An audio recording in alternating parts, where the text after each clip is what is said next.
phrase. Hein. Voilà.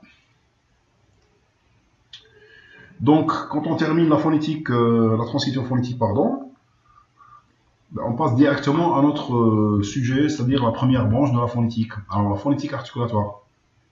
On commence toujours comme d'hab par situer un petit peu la discipline.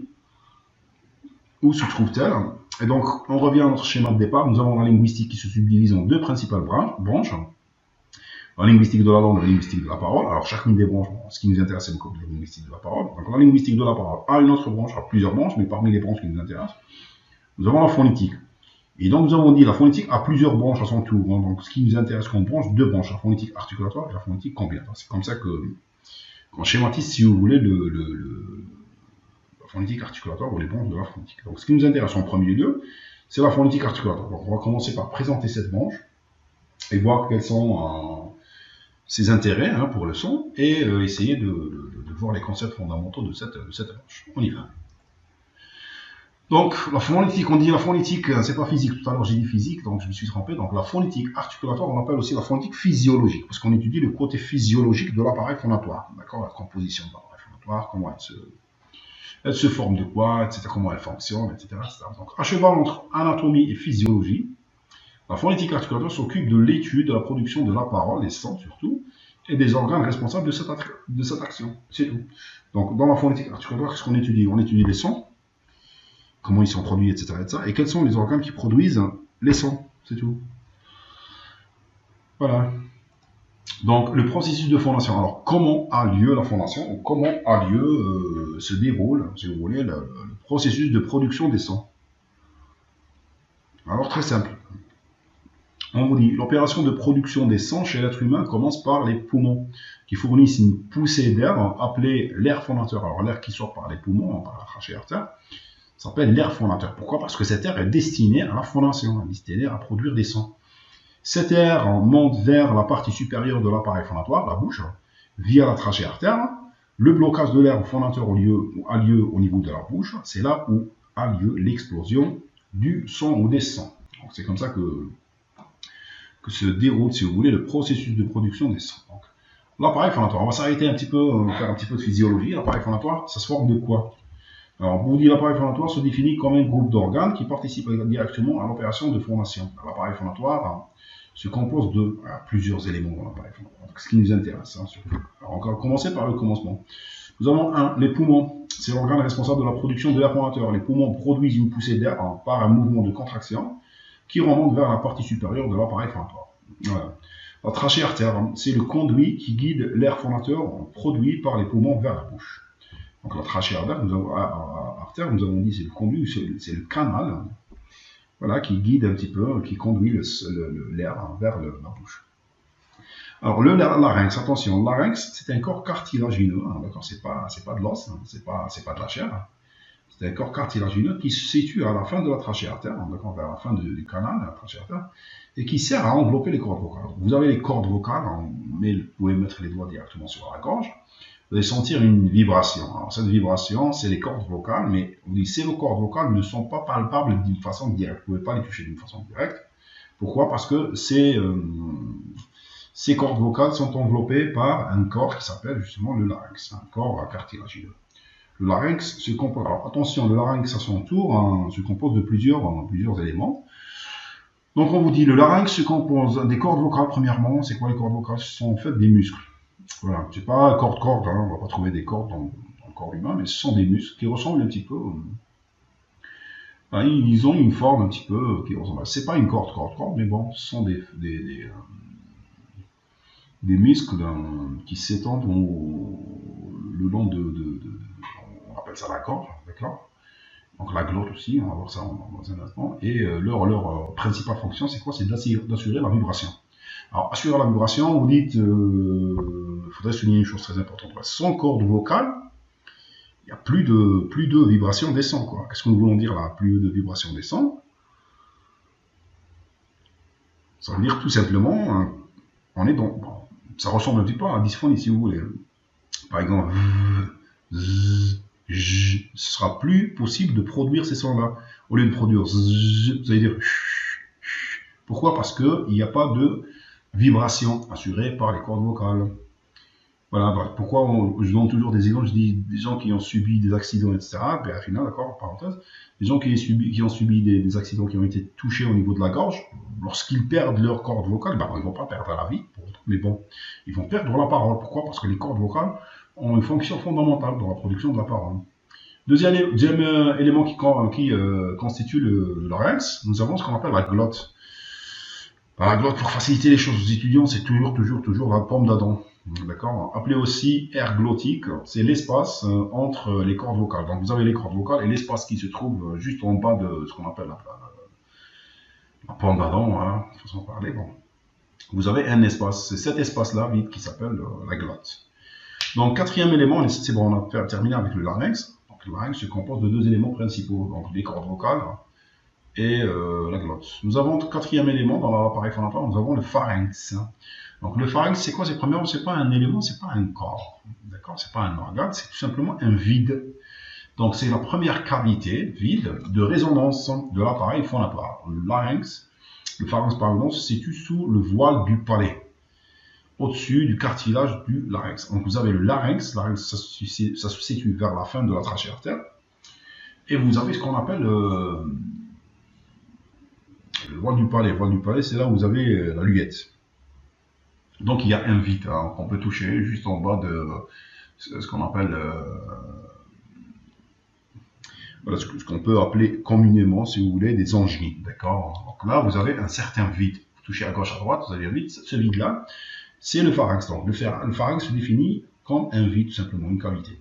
Cavité, vous me dites pourquoi il y a une cavité. Cavité, sa fonction est très importante. Dans l'appareil phonatoire, il y a trois formes de cavité. Nous avons la cavité pharyngale, le pharynx, cavité buccale, la bouche, le vide qu'il y a dans la bouche, et la cavité nasale. Le vide qu'il y a dans le nez, on va parler de ça tous ces points plus tôt, on va parler de tous ces points après. Mais on vous dit les cavités assurent une fonction très importante, c'est la résonance. S'il n'y a pas de cavité, bah, on n'avait pas de résonance, quoi. C'est aussi simple que cela. Donc, nous avons après la bouche. On va rentrer directement dans la bouche. Donc la bouche, c'est quoi? La bouche, si vous voulez, c'est la plus importante cavité de résonance. Elle sera très importante par sa taille déjà. Elle est énorme par rapport aux autres cavités. Donc on vous dit la bouche se constitue de. Alors dans la bouche, on va trouver combien d'éléments qui participent à la production des sons? On vous dit 1. On va remonter d'en bas, hein, d'accord? Donc nous avons la luette. Alors, la luette, c'est quoi? La luette, tout simplement, se situe juste au-dessus du pharynx et constitue le bout du palais mou. La mission de la luette est de contrôler le flux de l'air fondateur hein, des poumons. Alors la luette, c'est je sais pas comment on appelle ça en arabe, ballroom, je sais pas quoi. Donc c'est juste la petite chair qui existe au fond de la bouche. D'accord. Et donc on vous dit cette bout de chair, qu'est-ce qu'elle fait? En fait, elle contrôle le passage ou le flux de l'air fondateur. Lorsque l'air sort de la trachée artère, les poumons par la trachée artère, en fait c'est la luette qui contrôle son passage. Soit elle bloque le passage de la bouche, il passe par le nez, soit elle bloque le passage du nez, il passe par la bouche. C'est en fait la luette qui régule le passage de l'air fondateur, voilà, par la cavité buccale ou par la cavité nasale. On dit c'est la luette qui contrôle le passage de l'air. Nous avons, deuxième élément de la bouche, nous avons le palais. C'est la partie supérieure de la bouche qui se situe parallèlement à ou en face de la langue. Le palais se divise en deux parties. Donc le palais, nous avons le palais dur, ce qu'on appelle le palais mou, pardon, le voile du palais. C'est celui qui est juste au-dessus de la luette. Nous avons dit le voile du palais, le palais mou. C'est la partie molle postérieure du palais, de la bouche, qui se termine par la luette. Et nous avons le palais dur. C'est quoi le palais dur? C'est tout simplement la partie centrale osseuse du palais. C'est le palais, si vous voulez, la partie où il y a de l'os. D'accord? Elle est dure. Donc, troisième C, nous avons la langue. Donc, la langue aussi elle se subdivise en trois parties. Nous avons la racine de la langue, c'est là où démarre la langue. Hein. C'est la naissance, le point de départ de la langue, qui se situe vers l'arrière, si vous voulez, de la bouche. Nous avons le dos de la langue, c'est la partie centrale de la langue, c'est la partie la plus importante de la langue. C'est la partie qui est en face, si vous voulez, du palais dur. Après, nous avons l'apex. L'apex, c'est quoi? C'est tout simplement la tête, si vous voulez, ou le bout, ou la pointe de la langue. Ça, ce sont les éléments, si vous voulez, qui forment... ce sont les éléments qui forment la bouche. Voilà. Après, on termine. Nous avons ce qu'on appelle bon, on n'a pas encore, pardon, ce sont les éléments qui forment la langue, hein, la racine, le dos, l'apex. On est toujours dans la bouche. Hein. Nous avons les alvéoles. C'est quoi les alvéoles? C'est la petite excroissance de chair située directement au-dessus des dents incisives supérieures. Donc les dents incisives supérieures, les 4 dents supérieures, juste derrière les 4 dents, si vous voulez, ou les 2 dents surtout, il y a une petite excroissance de chair, une petite boule de chair juste en haut. Cette boule de chair, on l'appelle les alvéoles. Elle rentre d'une façon directe dans la production de plusieurs sons. Très important et c'est une partie très importante, si vous voulez, pour la production des sons. Hein. C'est-à-dire, si vous avez une déformation au niveau de l'apex, vous avez un apex qui n'est pas très important en termes de volume, vous pouvez avoir des problèmes de production des sons. Les sons que vous allez produire, surtout 300 T ou le 2 ou le ne. Pardon. Ce et the et le. Vous avez les 300 qui rentrent directement, ou l'apex rentre directement dans la production de ces sons. Donc nous avons les dents. Aussi, les dents, ça fait partie des éléments de la bouche, si vous voulez. Les dents, surtout les dents, les incisives, hein, supérieures et inférieures. Alors, je ne sais pas si ça rentre, il y a une partie des dents qui rentrent dans la production, mais bon, généralement, c'est les supérieures. Hein. Surtout pour T, D ou ne, où vous avez une production apicodontale. Donc l'apex qui touche les dents. Et dernier élément pour la bouche, nous avons les lèvres. Hein. Ça, c'est le dernier élément. Alors, les lèvres, c'est clair, les lèvres supérieures et inférieures.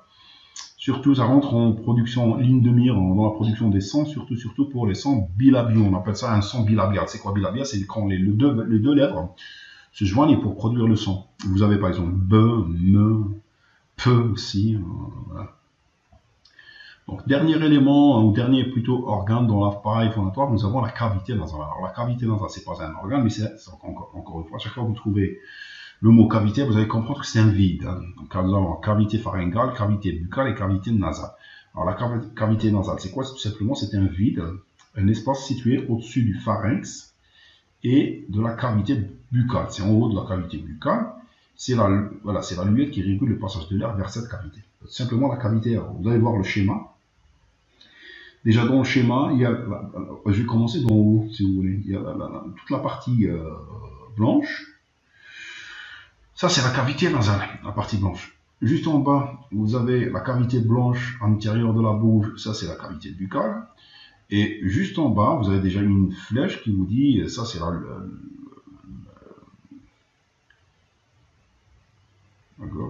pharynx et voilà, le pharynx. Ça, c'est ce qu'on appelle la cavité pharyngale. Alors, le pharynx, c'est juste à la fin de la luette.